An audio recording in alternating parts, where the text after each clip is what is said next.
Rockford Police Chief Dan O'Shea taking time out of his very, very busy day to be on with us. Chief, good morning to you.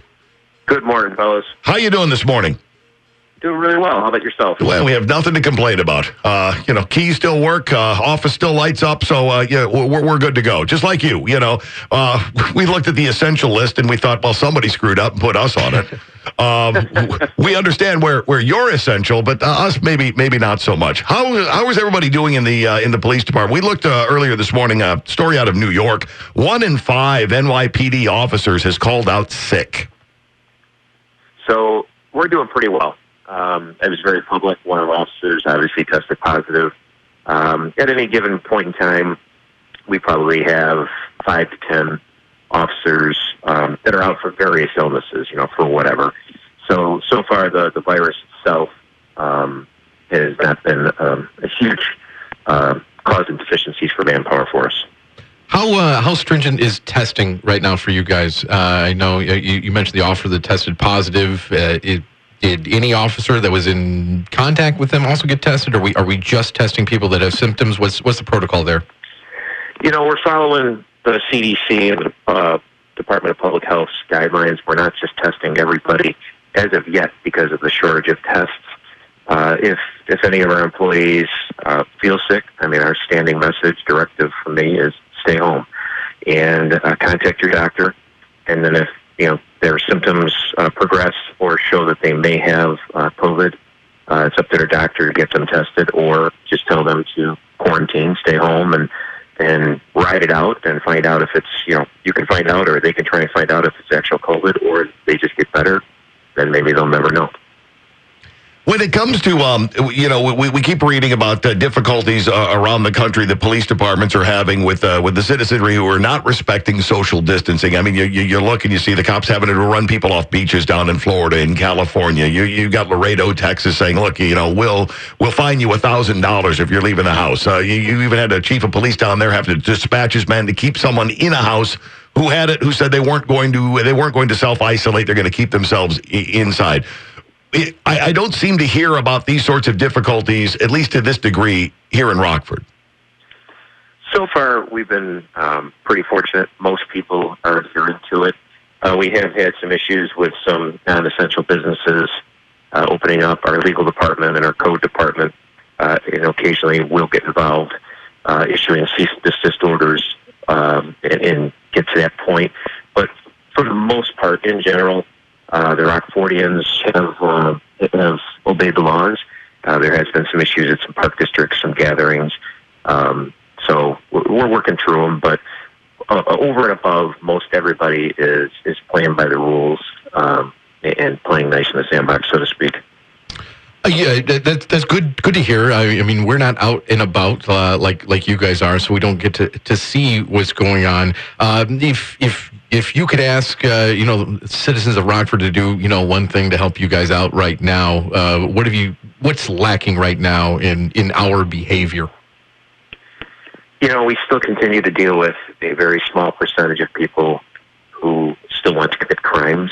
So my one ask would be the people who have information on those crimes, call us, give us the information, let us get those people off the streets. It's probably still our biggest concern. We take in, we've seen about a 10% call for service reduction in the last 3 to 4 weeks, but that still has us answering about 235 calls for service per day. Wow. So, we stay busy. And the officers, obviously for us, and for me, the officers' health, safety, their families' health and safety, and then the people they deal with in public. We don't want to, if we do have an officer that's sick, we obviously don't want to get the public sick either, but, we're trying to keep our officers and their families healthy. So we'd love to see the calls for service just drop off to almost nothing.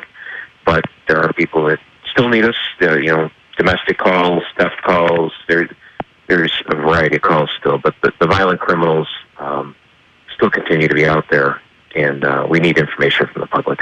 And for those who think for 1 second that because of this COVID-19 problem and social distancing and all that you guys will not fully investigate, fully pursue, fully arrest someone for really awful behavior, they're mistaken. Oh, absolutely. We're we're issuing notice to appears for misdemeanor crimes, still arresting them, but just not taking them into the jail, if you will. But the violent crimes, no, we're all over them. We still are handling the shootings and the robberies, and the detectives are investigating, and we're still hooking people up for that stuff.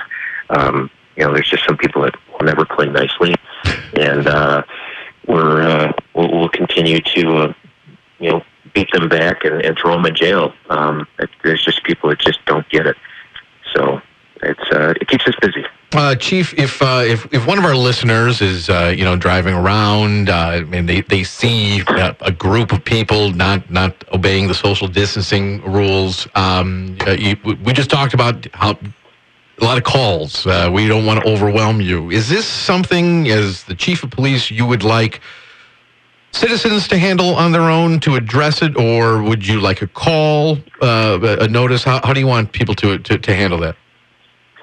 In general, we'd hope people maybe honk their horn, get people to break up. But, we also don't want people going up to a group of people and start yelling at them because, bad things sometimes happen. Yeah. So they call the non-emergency number. And most of the times, I say this carefully, when they call the non-emergency number, a lot of those places people are gathering tend to be the park districts. And the park district obviously has its own city parks police department. They're getting hit with those calls. We help them out. They help us out. But if people are violating the stay-at-home order, call the non-emergency number and let us know, and we'll try and get people there when they're available, and tell people, you're just not being smart. And so far, we haven't been out there writing tickets for it. We haven't got to that point. I think most people understand the severity. So, but if people continue to, thwart the law, if you will, the order, at the end of the day, we'll write them tickets, and it's a $750 fine. Yeah, which is, that's an attention getter, to say the very least. So, pay attention to what the police are saying and break that up. We're spending some time with Rockford Police Chief Dan O'Shea. We talk all the time about our love and admiration of cops and firefighters and first responders and the people who, while everybody else is hunkering down and trying to get away from this and locking themselves in, unfortunately, the men and women of law enforcement, of fire, of the first responders, they're all out there doing it every day. You want to shine the spotlight on any groups, any individuals, anything that you have seen that is worthy of note that maybe a lot of people would never know about? Oh, well, a lot of times, obviously, police and fire, we like to give each other a little guff and all that. Sure. And I'll tell you, the paramedics, the firefighters, continue to go to all the medical calls, wearing PPE, and they're doing their thing. But obviously, that weighs on you. It's a mental drain for them and their families, but the people in the hospitals, the doctors, nurses, we have the emergency operations center set up. We all have a conference call every morning, and it has all the bosses of the hospitals, the fire department, the mayor, the chairman. We're all on it, and the medical staff, as they take in these people, you can't give them enough credit. I mean, officers get exposed, and we try and put them in PPE. We have to go to calls, but the medical professionals, starting with the paramedics, going all the way up to the doctors and nurses and any of the hospital staff. I mean, they deserve a lot of credit because there's a lot of concern, and there's a lot of unknowns, and still they find out things every day. So I throw a big shout out to them. If you wouldn't mind maybe pulling back the curtain a little bit on the inner workings of what you guys are doing there, what special protocol, what new procedures have you guys implemented to help keep officers safe? Well, we started probably about a month ago before it really came on. We stopped, going in public, which is huge for us because that's what we're all about. So it was a 180 of telling officers, all right, stop interacting with the public if at all possible, which is just, that's foreign to us. So we started that, and then we progressed, and what I've tried to do the whole time is follow the CDC recommendations, because there are so many professionals, if you will, and doctors and whatever, different kinds of doctors across the country who keep giving their opinions on media all over the world of what should be done, and we just said, okay, let's just follow the CDC recommendations. So The latest change we made was full PPE, goggles, masks, as well as the gloves, which they pretty much always wear. But goggles and masks on every call after the CDC came out with people in public probably should wear masks. So now every call for service, or if they're going to be within 6 feet of someone, they're to wear their masks, goggles, and gloves, just as a safety precaution. That's the latest thing we've added. But we've followed the steps of progression moving forward for the last month, kind of following what the CDC says. Chief, it's got to be a little bit weird for law enforcement dealing with this many people wearing masks. I mean, yeah, wear the mask to protect yourself, but at the same time, you've got people, I'm sure, who are putting them on for maybe a different reason. Yeah, oh yeah, we've had a few that have put on masks and choose to use them for nefarious activities, robberies.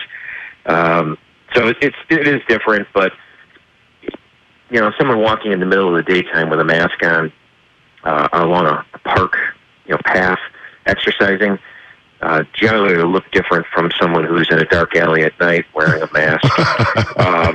Probably not getting their exercise. Well, until you guys chase them, there's no exercise until then. Yeah, at that point, yes, they will get some really quick, workout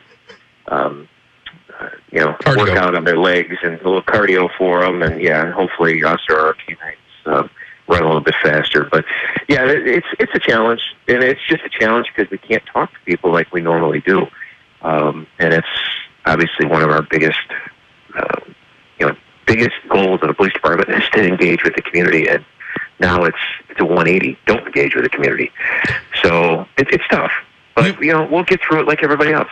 We've had a lot of like local organizations and things on these last 2 weeks, kind of not soliciting, but getting help. If there's somebody out there that wants to help the police department specifically out, is there anything you guys need? Is there any specific way to help you guys out? Donate money? What kind of help do you guys need? Oh boy, that's a good question. For us, and probably the biggest need we have, as well as the EOC and the fire department, everybody, would be the N95 masks and other PPE. But as far as money, if people want to spend money, help out the businesses, help out the people that are out of work, who have bills. That's another stressor in people's lives that we, obviously want everyone to remember. This causes a lot of stress on people. Stay at home, the unknowns of a virus, a pandemic. Well, add to that, people are out of work and they can't pay their bills, and it causes a lot of turmoil in their life. So if people want to, I would say help out the not-for-profits or the other agencies that are helping people get through some tough times. That's probably who I would say, give much of your effort to. If people have PPE, or there's companies out there that have N95 masks or the clear goggles, and they want to donate those, they should certainly reach out to us, and we'll put them in touch with our EOC and get them in with the planning logistics division, and they can get that stuff donated. Outstanding. Chief Dan O'Shea, we are, as you know, we are big fans of yours. We're big fans of the Rockford Police Department. We appreciate every single day what the men and women of law enforcement are doing, along with the fire department, first responders, paramedics, doctors, and nurses. We can't thank you enough for what you're doing. Please let us know at any point if there's any message you want to get out, if there's something we can do to help. We will absolutely be glad to take that call. I really appreciate it, and you guys are always super supportive of us. We really appreciate it. Chief, have a good rest of your day. Real quick, Chief, I got one more question. When all this is cleared up and we're back to quasi-normal, we're getting senior bingo back on, right? Oh, yeah. Gosh, yeah. Senior bingo. Every other event we have or have had in the past, we absolutely. So why are you asking for senior? Why? Is you going to send Riley over there? I'm just. Nice. Okay. All right. We're like 3 years away. I wanted to make sure he was okay. It appears he's okay. He's dealing out the shots. Chief, thank you. Have a great rest of your day. Take care, fellas. There we go. There's Rockford Police Chief Dan O'Shea.